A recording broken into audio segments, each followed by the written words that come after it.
Welcome, everybody. We're excited to have you.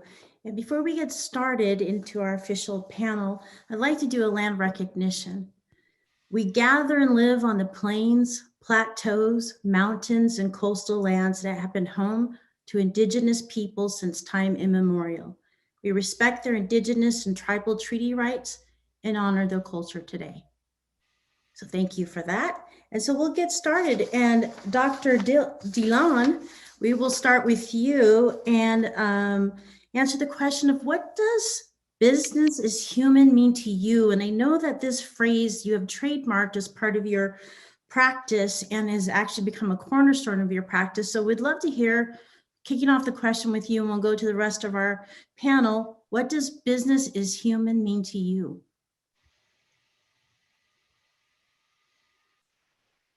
First, please call me Eugene. And so let me first say that I have to give credit where credit is due. I am the father figure of a little boy named Dexter, who today graduated from elementary school. And when I started my business 10 years ago, his mother said, Eugene, you are a person that's all about relationships. I think business is human is really the motto that you might want to kind of found and create the business on. And so Robin Beers, who's also an organizational psychologist and does innovation design at Wells Fargo, that is where the name, actually, the trademark comes from. And so she suggested it. I got it trademarked.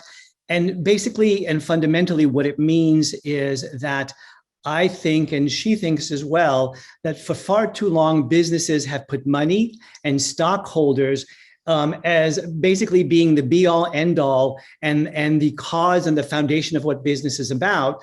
And our business is about, again, reminding everyone that all the stakeholders need to be fundamentally thought of, considered, taken care of. So the employees, the neighborhood where your business lives, your vendors, you really need to kind of think about stakeholders beyond those stockholders and think about how in a lot of ways we can include them and help them to benefit from the success of a business. So at a big level, that's what it means. On a day-to-day level, it means I see you, please come as you are, respect, let's build together, build partnerships. Fundamentally, when people come together and communicate, and I think really begin to consider values add or culture add versus values or culture fit, I think we begin to create something new. When you talk about fit, you're still really trying to put a square peg into a round hole. And I really think that we need to think about how I changed because I contacted you and you changed because you contacted me, and together we're creating something better. And so in a lot of ways, that's fundamentally what business human means, that together we're all connected and that together we can create. And so I'll just leave it there. Thank you. Shay, would you like to go next? Of course, thank you. Yeah, so when I think about the question, what is bringing humanity into business?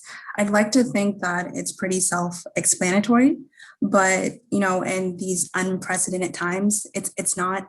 I think, especially now in 2020 and 2021, it's the traditional workforce, the traditional work setting no longer works for us anymore. And I think a lot of organizations are actually asking themselves that question, like, what does it mean to bring the humanity back into business? Now, what does business is human mean to me? When I think about that, I initially kind of think that it's understanding that your employees have lives outside of the organization. It's understanding that your employees are brothers, sisters, they're partners, they're friends, they're travelers, they're explorers, they're adventurers. And those are a culmination of identities that they bring within themselves, and they're bringing that aspect of themselves to work. And so it's about thinking of an employee as more than that. But in addition, it's about bringing a balance between work and life, and understanding that, employees don't necessarily live to work, they work to live, and understanding how, being an organization, how that fits into their life. Wonderful. Mike? Yeah, Which I one? would just add, how about if I go by Mike and you go by Michael? Sounds good. Mike 1 and Mike 2.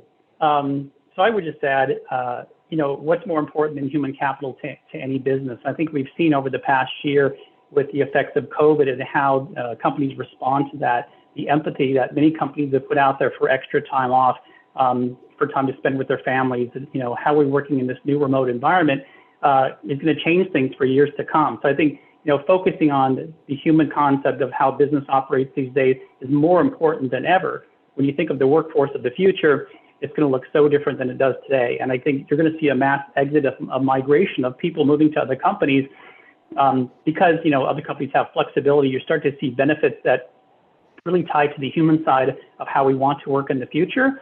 And all that adds up to dollars and cents, and also it's going to affect the communities that we serve. So it's going to be really interesting to watch how this affects our business and how people adjust and companies adjust to this new way of working. Thank you, Michael. Yeah, I mean, I'll echo everything that Eugene, Shay, and Mike said. I think a big part when we talk about, experience as human, we at Dassault Systems, we talk about our employees being our number one asset. And I think to what everybody said is that we need to invest in our employees to make people feel whole, to make people feel valued. And especially with what's gone on, with the pandemic in the last year, so much of that day-to-day human touch or interaction has become virtual. So I think it's important that we take that time to connect in relationship, whether it be virtual, maybe it's as simple as checking in with a colleague, a candidate, a coworker, friends, just to check in and say, how are you today? You want to keep the connections going because we haven't been able to do it in many cases face to face. And I don't think we know what everybody might be dealing with, in their own personal lives, as well as what work has become for them. So I think to keep, experience as human is to really invest in our people and to continue to touch base with them of what they need, because as Shay said, everything continues to change. Agreed. And one of the things that I think a common theme that I've just heard is recognizing our people have lives, right, outside of work. And so with that in mind, how do we go about creating a company culture that really values a sense of belonging and wellness so that we can retain our people and in particular, retain diverse team members? Anyone who'd like to start that? Shay. Most definitely. I'd like to start by saying that I think companies should be flexible in their policies. I think versatility is definitely something that could champion diversifying organizations. I think that means having flexible policies around PTO. I think that means having flexible policies around emotional support, about mental health. I think that means definitely having, those safe spaces for employees to be able to kind of give, this 360 feedback, and having safe spaces for employees to be able to have those communities where they feel welcome. But I think most of all, what I think is very important for organizations to be able to diversify their organizations and have like a diverse group of people is just kind of essentially kind of having those one-on-one talks with managers and leaderships to their employees where it goes beyond business objectives. And it's really just genuinely, how are you? How are you doing? Like, what resources can I provide to you? And I think organizations who kind of perpetuate that kind of leadership, who can have those talks with those employees on a continuous basis, can kind of take into account a variety of different energy levels, different work styles, and different resources to be able to kind of help employees succeed. I know particularly at Smartsheet, one of the things that I'm really happy about is that we're bringing in speakers from a variety of different mental health entities to kind of educate us about how we can take care of ourselves during the pandemic. And it's not just a one-time thing. These speakers come in on a monthly basis and will be until January of 2022. And this started, I think, back in March and April. And I really appreciate that, because as an employee, I felt, especially during the pandemic and hopefully continuously, that I feel supported and I have those resources to kind of go out and support myself. So I'm hoping if organizations kind of implement a lot of the ideas that I've just touched on, that employees also feel the same as I have. Thank you. Eugene? So I think, Shay, what you said is spot on. I firmly believe in what I call a stay interview, which is basically where I meet with you and you tell me, am I giving you what you need to be successful? How might I serve you? What's keeping you up at night? Where do you want to be in 10 years? How can I support that? So all those kinds of things. In general, I also like the word user-centered design, that, and I think you alluded to this in your first statement earlier, Shay, in that we need to see the whole being and build a business that is responsive to that whole being. And the other thing that I would say is bottom up, that so often there's an expert that comes in and says, let's build it this way. And I really believe bring it to the people and let people design it for themselves and somebody facilitate the process. And lastly, I would say an environment that fosters curiosity. I cannot say enough helps me as a gay Latino man to feel welcomed. And the last thing that I would say is an environment that is open to change, because you could make me feel welcome for a moment, but if there's still this expectation that somehow I need to conform to a structure or a system or a value system, I strongly believe that you build culture through values. However, you also have to incorporate the personal values in there. And so a willingness that together, again, we're changing each other to create something new together. It's not mine, it's yours, it's ours. And I think that that's what creates ownership, and ownership creates connection, also builds wellness, because you're not, again, not trying to be something that you're not. So I'll leave it there. Great. Go ahead. Mike, was that you next? Or was that Michael? It was Michael. Okay, Michael. I was just going to share, I think creating that safe space for employees at work. So, again, not just bringing people on board, or as Eugene said, that, and for a minute and having people stay. One of the things that the VP of HR does for those of us in HR, she holds smaller roundtables. I'm somebody who's pretty extroverted and loud, but there's a lot of members, part of my own HR community, that are afraid to speak up or are more introverted. And, I always think of it, if we can't have conversations about things, how are we taking that to the business? So I think it's really a matter of creating safe spaces, making people feel heard, employee resource groups where people can identify and feel a sense of community and belonging with each other, I think are key characteristics to have people, want to stay and be part of the organization. They need to see themselves and they need to feel heard. Thank you, Michael. Michael, if I could just add on to that, this past year we had what we called Let's Connect sessions. We're more of talking to people from senior leaders. We flipped that on its head and called them Let's Listen sessions, where you'd see senior leaders sitting in the frame like we have today, but yet we're hearing colleague stories, some really difficult situations, particularly right after the murder of George Floyd, and how are we going to address this? And, the legislation against LGBT individuals and all the attacks that continue to go on. And, there's substantial research that shows, employees whose values are aligned with the organization are more committed to their employer and experience higher levels of job satisfaction. But how do we create that sense of belonging that Michael's talking about? By just listening. And even our CHRO, she's reached out and said, how do I train my team, my directs, my peers to have those difficult conversations when you've got this cancel culture that's going on? You've got white voices that want to be heard in a community of color that we've really been highlighting the past year. So you've got these two things playing at odds with each other. So you've got to find that happy medium so all voices can be heard, but also not losing aspect of there are voices that have to be pulled to the front that have been silenced for many years. Yeah, excellent. And at Forterra, we have launched what we call cultural committees that came out of a result of a cultural assessment that we did. And we align those around the themes that employees talking about bottom up, voice to us that we really needed to pay attention to and do.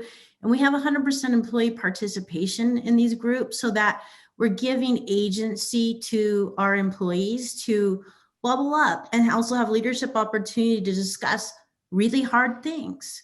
And so far, I really believe that also helps around what Eugene, what you said in terms of really fostering an environment of curiosity and fostering an environment that's open to change and figuring out what, the change starts with each one of us as individuals.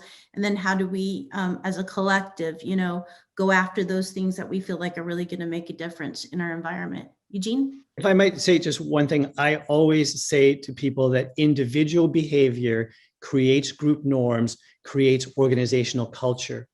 And when people are mindful and bring a consciousness to what they're saying and what they're doing, what they're failing to say or what they're failing to do, when we're aware of that, then we can begin, I think, to more consciously create the culture that you want to create. So often what I see in startups is that they wake up one morning and how did we get here? Well, you got here because you weren't aware that you were behaving in a particular way, and that gave other people permission to behave in a particular way, or you didn't set boundaries on certain things. Again, it's what you do or don't do. And all of that, again, left on its own kind of ends up creating something. So I say we're co-creating, let's be conscious about it. So. Yes, thank you for that. Our next question is really interesting, and that is, what do you see the difference between what we've heard, cultural fit versus values fit? And how do you feel like these concepts really play a role in the way that we diversify organizations? And, how these values fit really play a role in retention as well, when we are really targeting diverse hiring. Who would like to start? I'll be happy to start on that one. I think when we talk about values, Dassault Systems, we have core values, and what we've done in the last year is we've implemented a structured interview guide that mirrors the values, behavior, the skill sets that are needed. Because I think often in the past, especially if maybe some managers haven't had as much, you have a newer manager, maybe they haven't had experience, interviewing, you hear, well, that person's just not going to fit in with the group, or they're just not a good culture fit. And then you're like, all right, what do you mean by that? So we're really trying to drive more on, behavioral based questions, value based questions, and focus on the values of the company. And so, for example, one of the values, is if we challenge the status quo, which is something I try to do all the time myself. So I think you really have to have things behind your interviews and your guides to make sure that you're standing behind the values, and that you're not just making an assessment or a judgment based on, oh, they're not going to fit in with the team. I'm kind of a little uncomfortable with the word culture or values fit, because who created those values? And so depending on who created those values, you could, by definition, be, again, creating a space where it's not safe or welcoming to certain people. So that's what makes me nervous. Again, I think values is approximating more than a culture fit, which we all know is a way of saying you're not like us. But I would wonder, how did you get to those values? And I would want to have some sort of assurance that you've brought together a diverse group of people, and not just diverse in terms of how we look and gender, but age and position in the organization, so that when you're using that as a criterion, you know that you're not creating something from the get-go that was already biased to then hold people against. So I hear what you're saying. I absolutely think it's better than culture fit. And I think, though, the question mark, who wrote the values, who was included? Because I'll tell you that I've worked in a lot of organizations, and again, as a Latino man, I grew up, my family, we're very tight, and a lot of organizations, stress independence, and some organizations really stress, what's the word I'm looking for? Like carefrontation is what I call it, but they call candor and things of that sort. That already, for some cultures, is asking them to be somebody that they're not. And so, again, language is an interesting thing. So you have to be mindful of what values, who created them, and then what language are you using to describe those values. So I'll just leave it there. It's also complicated. I'd like to follow up. I apologize, Mike. Do you want to go first? Should I go first? Go ahead, Shay. Go for it, please. Of course. I just wanted to follow up with Eugene, especially a point that he mentioned earlier about cultural add, I believe. That should be a term that's utilized instead of cultural fit. When I think of cultural fit, I think of the possibility of me assimilating into an identity that I don't necessarily identify with, or washing away a part of my identity just to be able to fit in, which doesn't necessarily feel right. I feel cultural add is the best term just because it already perpetuates that my uniqueness, my authenticity, and my genuinity is going to be celebrated by a company, and I'm adding something to a culture where I don't have to reform myself to be a part of a culture. And I do differ with Eugene in the sense that values fit. I do kind of, I guess, believe in that term in a sense, but I believe that values fit doesn't necessarily have one definition. When I think of values fit, I think it's more so answers to questions like, if I associate myself with an organization, how do I identify with it, or how does that reflect on me? If I identify with the organization, how do I feel about the stakeholders and their extended network? How does that reflect on me? If I talk to my friends and family about the organization, how do I feel about those reactions to the organization, and how does that reflect on me? I think values fit is different depending on the answers to those questions from employees to organizations and from organizations to employees. So there has to be, I think, some fit there, but I do think values fit at a very high level. It's just kind of the unification, the synergy of employees and organizations on a path to success, and kind of figuring out the resources that an employee and organization can kind of bring to be able to define that path. Mike?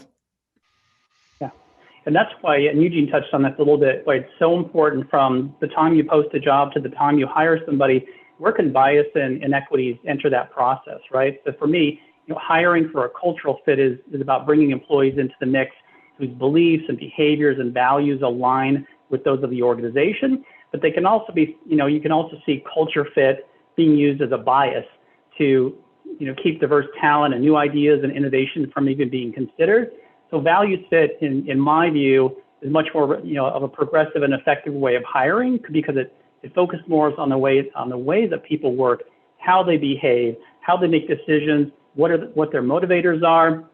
And again, all of these factors impact the way that an individual is going to act, collaborate, and communicate, in the workplace. I think it's a much better indicator of how they'll fit with the overall culture and mission of the workplace. At Citizens, for example, like many companies, they have a success profile. We have a citizen success profile. How are you supposed to behave as a manager, as a colleague, as an individual producer, across different aspects? And I think, those are great indicators and measurements of how culture and value fit come together when you're measuring performance of someone. But hopefully, it also sets a tone for how people behave within the company and what you look for in diverse talent. Thank you for that. And keeping to this theme, how can a member of the BIPOC community be a good values add, cultural add, if they don't identify with the leaders who may be white and male?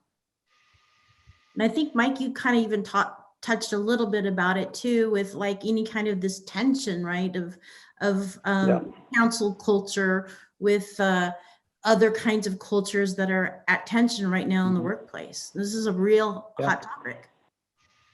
It is, and as a white male leader, I can only say, so much on this topic because I don't want to speak for others. But however, as a member of the LGBT community, I can share a couple of elements that I think will help determine if a workplace is a good culture fit and a values fit for someone in the BIPOC community. Is the executive leadership team and board of directors diverse?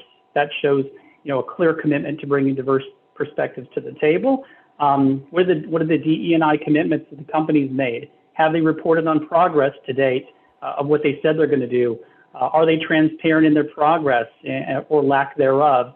And I think this past year, we've seen a lot of that, people putting out more and more transparency, and it's being asked for by regulators and so forth. What programs and initiatives are in place to drive inclusive, equitable, supportive environments? And then how does the company showcase their work externally? Those are just a couple things that come to mind for me. as, you know, one way to gauge from the BIPOC community, is this a place I even want to check out that might be a good fit for me if they're only seeing white leaders at the top?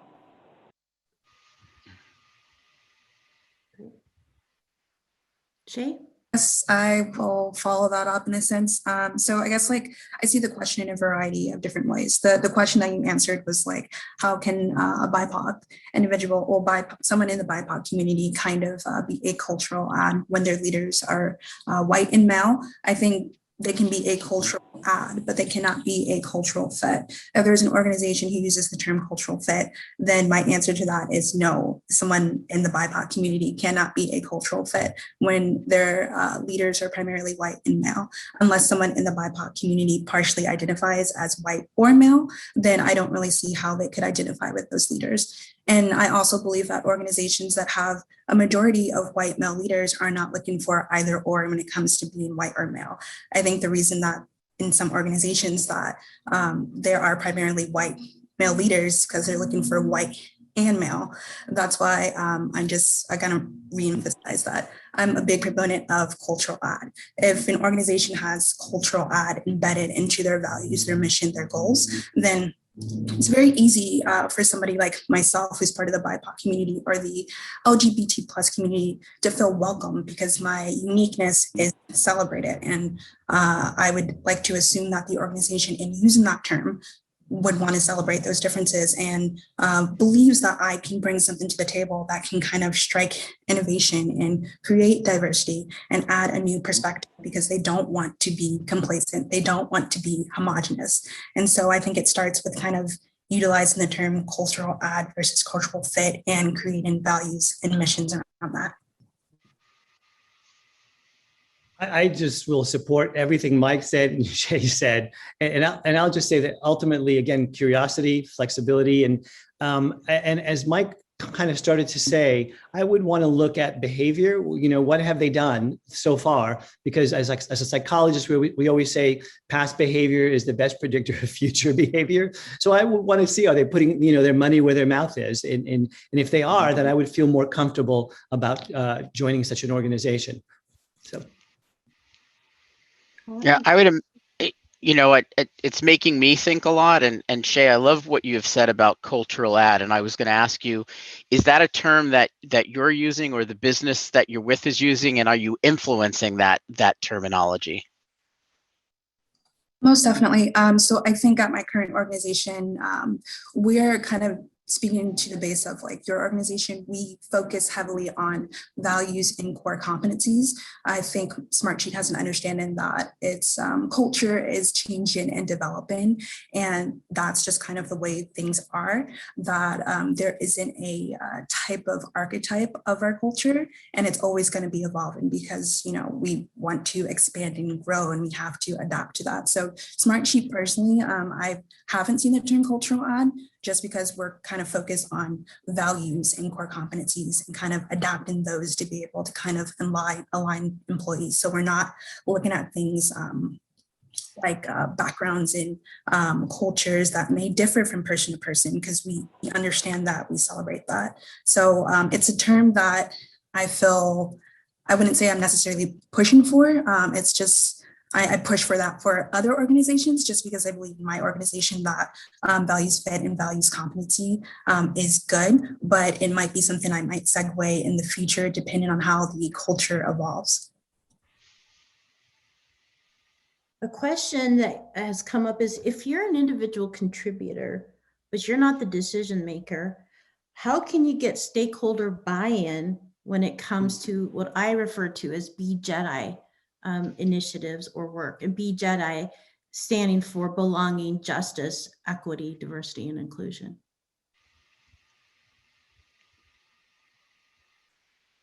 Eugene, I'll start with you. I'll start by saying that I think everyone is a leader regardless of title. And I think that sometimes people don't recognize the power of our voices, the power of our connections to other people. And so I think that in many places in my own life, without a title, I have been able to create a critical mass. I think that I think we need to influence upward. Oftentimes, we need to bring ideas to the table. I think my experience is that more often than not, leaders are looking for solutions. And so if we can frame it in that kind of language, sometimes it gets the ear to prick up a little bit in a way that it wouldn't. And I also think that leaders often look for data. And so if there's some way that we can take the idea and spend a little bit of time with it and bake it a little bit. So again, we're bringing data, we're bringing solutions, then more often than not, I think we're able to influence. Again, I would hope that over time, everyone begins to see that each and every single one of us has the power to create an influence. And if there's anything that I would want people to kind of take away from today is that. And I think that that's really important right now because there's so much going on, especially in the US, politically and culturally, that we need everyone on board recognizing that they cannot sit. They need to lean in and do their part, however small, if we're really going to be able to make a change in the direction that I feel that we need to. Michael or Mike? I'll share and agree with what Eugene said, but I think it's funny because we're very data driven, and of course, the business always wants the data to show why is this good. Well, we've got tons of data out there, Harvard, HCI, Affirmity, to show that diverse teams are winning teams. And it's really funny because it's kind of like the opposite. We're talking about how important people are, but yet we always have to prove that on the other side to show why it will enhance the profits. So, I think it's providing the data and the proof that's out there so that we can show why this is, because we are in business, how it's going to make us profitable, but at the same time, not losing sight of that human piece as to why it's important. I like to say, well, just because it is important, it's the right thing to do, but that's not going to be the fact behind what a lot of business leaders or, boards are going to want. So you have to provide, I think, the analysis along with it. And then I think also continue to be, vocal about what you need and why it's important. And I would just add, I feel really fortunate to be in a position where I can make decisions for the organization. However, I too need to achieve stakeholder buy-in in order to launch whatever initiatives or create some effective change. And what I've found, it's important to provide and Michael touched on this, a thorough analysis. What are the benefits? What are the potential negative impacts that are implementing, whether that's our strategy, a program, an initiative? And then, it's also helpful to demonstrate what are the potential impacts on the business, what's the impact on the culture, what's the impact on the society, both good and bad, to move things along. And in most cases, I found, the positive impacts, of growing diversity, equity, inclusion far outweigh the negatives, which helps, usher that buy-in to key stakeholders. And my boss likes to remind me all the time that, Mike, you really don't own anything running DE&I, but you have to influence everything. And, that's kind of always stuck in the back of my head of, you're right, these jobs are influence jobs. And I think, leadership comes in many aspects. So I think there are opportunities for people to really showcase, as an individual contributor, what they can do and actually be a key stakeholder for whatever, line of business or position they may have. If I could say sorry, Shay. Go ahead. Go ahead, Michael. I was gonna say to what Mike said when we talk about what is the negative impact. I mean, a huge negative impact. I think we're all looking for good talent now, and the job market has changed because of the pandemic. The negative impact of not doing the things that we're talking about here is not having enough people to do the jobs that we have in an organization. It's alienating people and losing, we're going to have a big retirement of the baby boomers, the generation, the workforce that's coming in now.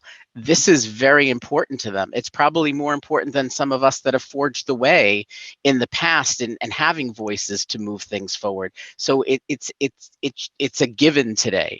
It's what the generation wants and needs, and it's something I believe in. It should be, but I think the impact of not doing things is going to have great negative causes. Shay, were you going to say something? Oh, yes, I guess just like the influence as an individual contributor on stakeholders. I mean, I definitely want to speak as an individual contributor myself and in my experience, what works and what hasn't worked.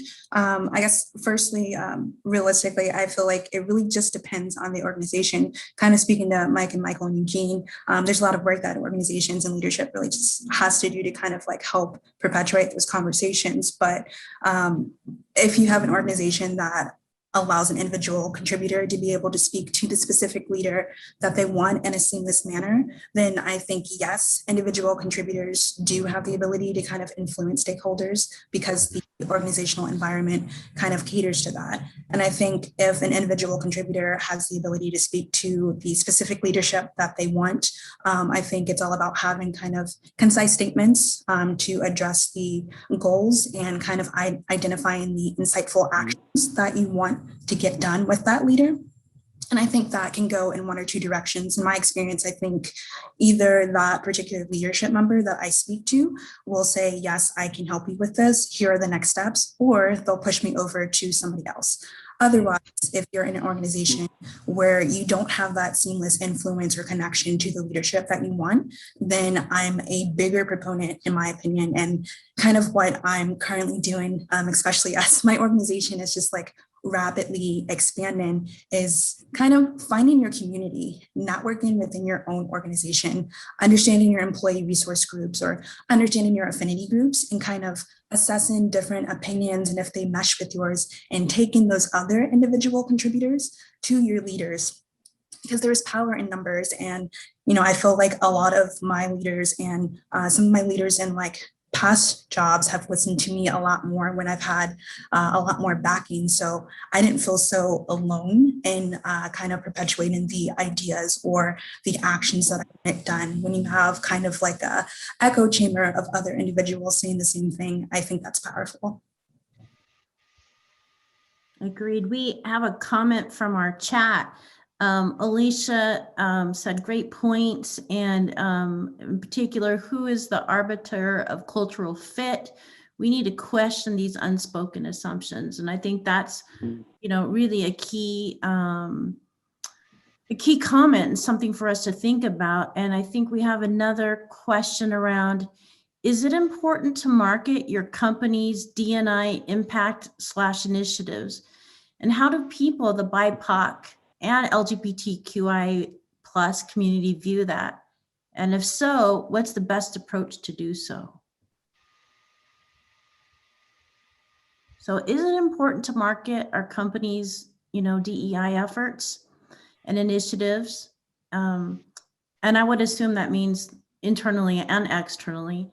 And how do people of the BIPOC community, including the LGBTQIA, view that marketing of that material? And if so, what's the best approach to do so? So I would imagine, PJ, and correct me if I'm wrong, that there's got to be that feeling of authenticity, instead of just, this is Pride Month, and there's a lot of talk about remembering how Pride started, right? It started, as a uproar, as a rally, if you will, to stop the police brutality that was happening to a lot of, gender nonconforming folks, right? And there are some sentiments now where people feel like Pride is about commercialization and pushing products, and people might push something on their site, but really don't have the meaning behind it or the authenticity around really being committed to LGBTQIA initiatives, policies and whatnot, and other ones that affect the BIPOC communities. So I think that's a great question. And so would ever like to take it from here? Eugene? I'll go. I think in a lot of ways, Rachel or Raquel, I can't remember, I'm sorry. You've said it kind of all. You've got to have integrity. If anybody can buy, images, and that look diverse. But again, you have to go back and you need to do a little bit of homework to understand whether or not this organization is indeed doing what they say that they're doing. Again, bringing that integrity. And I would say if I am a person working in the organization and the integrity isn't there, I would feel really uncomfortable about it, and especially to be included in that kind of advertising. As a person who might be looking for a job, if indeed I can see in the media and in the data that there is integrity, then I would feel a whole lot more welcome in terms of doing it. I think that I'm not a marketing person, so how to do it, best, I don't really know. I do know that I think that we just have to make sure that when we do it, that somehow we're not perpetuating any stereotypes.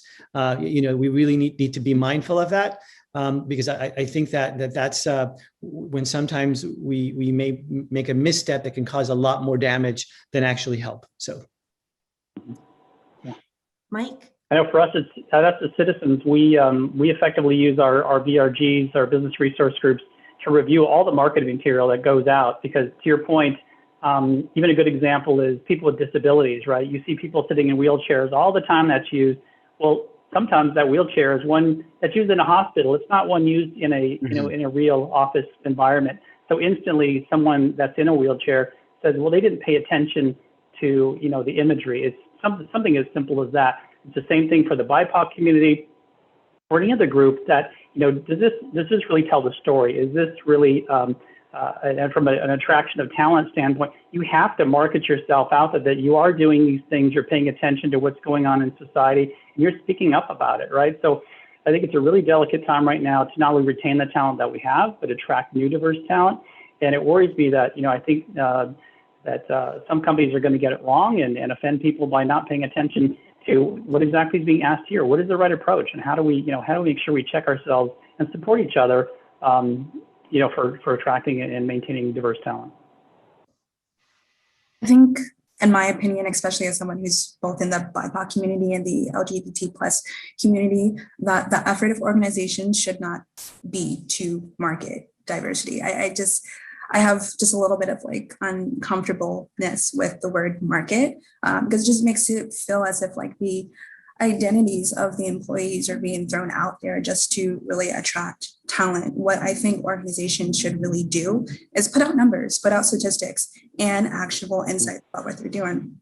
I think if you're hiring diverse talent, great, but also tell the picture of, retention, and also throw out your employee engagement surveys, broken down by gender, broken down by identity, broken down by how someone identifies ethnically, to be able to kind of tell a full picture. What I feel personally a lot of organizations are missing is that aspect of transparency.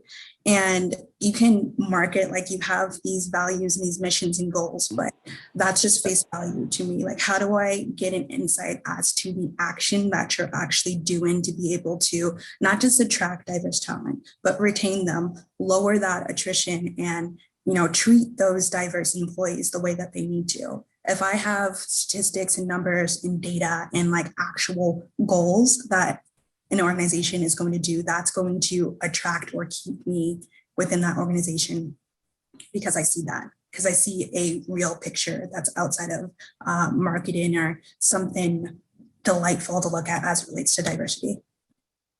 If I could just add one thing, I recently worked with an organization that had a whole stack of surveys. And when we did the interviews, we realized that, and this goes to what you said earlier, Shay, there wasn't the safety in the environment.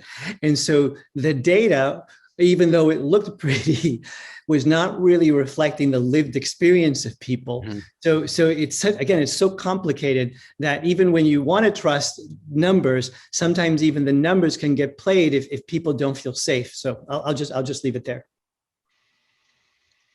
Yeah, agreed. I mean, I think I mentioned that earlier when you having that more of that safe space to pick up, to have that forum. I'll answer this in a couple of ways. I know the question was about, publishing data and what you're doing, and then the marketing piece. And I say yes. I mean, you want to publish your efforts. I mean, I think we're early on in our efforts. We are a French-owned organization, and in the French culture, and you want to understand the culture as you're influencing leaders. I think there's that grassroots approach, that bottom up, that's that top down. But typically it's more of a male-female dynamic in France. Some of the things that we are experiencing, and that's diversity in the US, isn't in some of the other countries, and we're a large global organization. So I think you have to understand that as you're influencing and building your plan, and you don't want to do things too quickly or put marketing out there, for just one particular group. I think you want to celebrate all the groups. And I think part of that is by celebrating, cultures, backgrounds, holidays, incorporating everybody. For my personal, or I should say my own personal selfishness, I would love for us to have, some kind of material with the pride flag on it, next year, or a pride flag flying outside. And one of my colleagues and I were talking about this yesterday, and it's been a small group of us that started a couple of years ago between our women's initiative group and our pride group. But we were talking the other day, and he was saying about the flag, and I said, how about we have a float next year's parade? So just trying to think and envision what the future could hold. That's great. I could talk to you all day long on these hot topics, and I know we have about 8 minutes left. So I want to get a couple more questions in, and thank you for being so engaging. We live in a 24/7 culture, so how can we practice wellness and work-life integration in an increasingly virtual world where there's less and less, right at the moment, separation between home and work? Boundaries, boundaries, boundaries. I cannot say enough about helping people to learn how to set boundaries, because if you don't do that, companies have, a history of getting as much as they can get. And so you as an individual have got to be empowered and feel safe to set limits. And the other thing is helping people to kind of figure out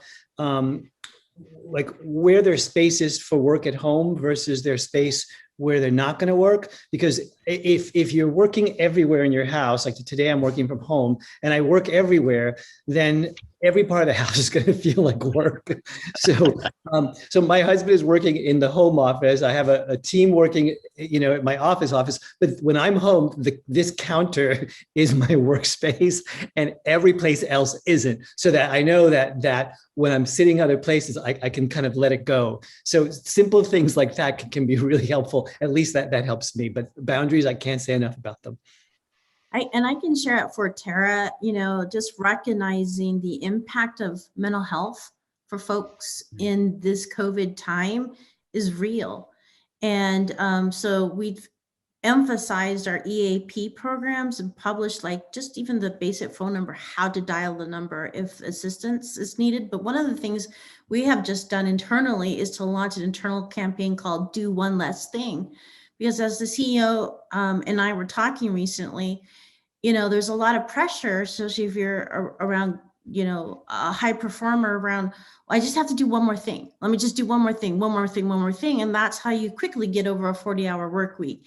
And so we've launched an internal campaign around doing one less thing and trying to do some collective company rest periods. We piloted having a couple extra days before Memorial Day weekend and shut down the company. We even shut down the servers so people could even check their emails. And we're gonna get ready to do that again after the July 4th holiday and do it for an entire week.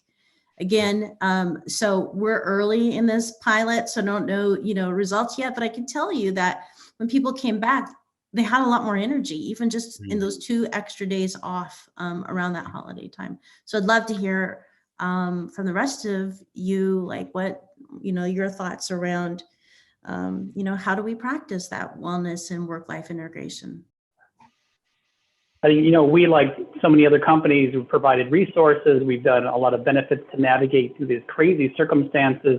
And, how do we give colleagues, like for us, remote settings, providing greater empowerment and autonomy? I know for me, I've had to learn a bunch of new routines around taking mental breaks for sure throughout the day. What are the different ways we can stay connected? I think the disadvantage of not being face-to-face, in an office setting is, women and people of color, for example, or LGBT, aren't going to have those connections to help them grow their careers, right? How do we fix that? And we think of, as we, figure out these new ways of working, what are some creative benefits I think that'll attract people to work at different companies. So it'll be really interesting in this next year for sure to see what, like, you know, summer Fridays, leaving early, cutting meetings to 45 minutes, those types of little adjustments, I think people will pay attention to and attract them to either stay or maybe look for something else. Can I just underscore what Mike said about connections and everything that we know about resilience and being able to overcome trauma says that it's about connections. And so anything that we can do as leaders to foster connections between people is really going to help the overall well-being of people as well. And then I guess like I want to chime in and kind of add, touching off of both Mike and kind of Eugene, that yes, it does start with like the employers having the resources. One thing I really appreciate about Smartsheet is that, you know, they have free One Medical and free BetterHelp membership. That's just very impactful and very creative from what I've seen of organizations.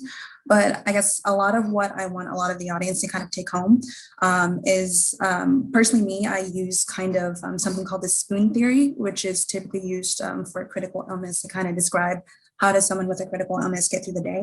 As someone who kind of suffers from mental illness myself, I typically use it. And the spoon theory kind of goes, you have, you know, X amount of spoons, say you have 12 spoons, you need to shower, brush your teeth, work, and figure out what you want to do after that. Like, how are you going to get through the day? How much energy do you have through the day to kind of execute on the things that matter to you? You have X amount of spoons, so kind of assign them appropriately to be able to make sure that you're not overdoing yourself. If you go over that amount of spoons, then of course you're going to be, you know, burnt out and exhausted. So if you can essentially kind of take that mentality whenever it comes to kind of setting those boundaries, but also communicate those boundaries with your managers, your leadership, so that you know what it takes to kind of be successful and that they can provide those resources to help you be successful, especially during times like these where we're in a pandemic and it's unprecedented and, you know, everyone is suffering in some way, shape, or form. So be real with yourself, be introspective, and communicate that if you can. And I can only hope that organizations can provide the resources to do so. Thank you so much. I think we have like 2 minutes left. So any last final thoughts around, you know, something you want somebody to remember from this talk today? Mike? Pretty simple. Just be kind to each other. Michael? I love that, Mike, by the way, be kind. You know, I think about change is possible. If everybody that was told no or had a door shut, that if they stopped there, we wouldn't be where we are today. So I think always that change is possible and keep having a voice. Eugene? I'll finish with business is human and have compassion for self and others. Shay? Authenticity should be both within yourself, and organizations should try to be authentic and obviously be more human. Yes, and I will echo +1 what everyone has said here. Kindness, self-compassion, empathy would be a great way for us to conclude that business is human. And with that, I thank you. I thank each speaker for your time today. This was wonderful.